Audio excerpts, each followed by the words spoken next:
how would a dragon actually breathe fire? Well, firstly, dragons don't exist. And secondly, this isn't really a hydrate then educate moment. It's more of a hydrate then opinionate.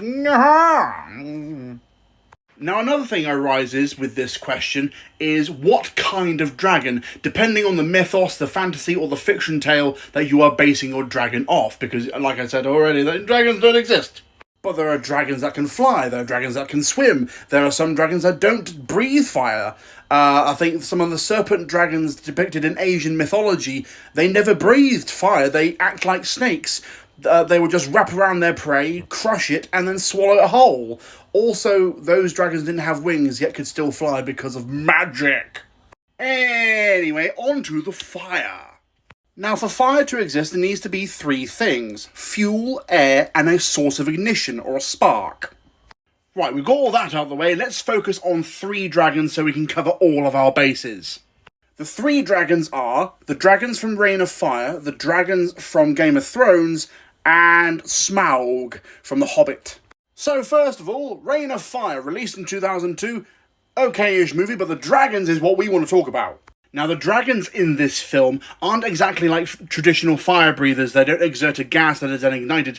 These guys are chemical fire breathers. By that I mean these dragons just squirt liquids out of their cheeks, like some kind of gland. When these two liquids mix in the air, they spontaneously combust, creating a plume of fire.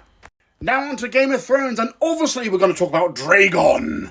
Now, Dragon is described in Game of Thrones as a methane-breathing dragon, meaning that he has some kind of modified stomach or a kind of mutated lung of sorts to store and exert or breathe the methane. So essentially, Dragon here would use these little glands at the back of his mouth, a lot like the Reign of Fire dragons, to squirt out the methane at high velocity.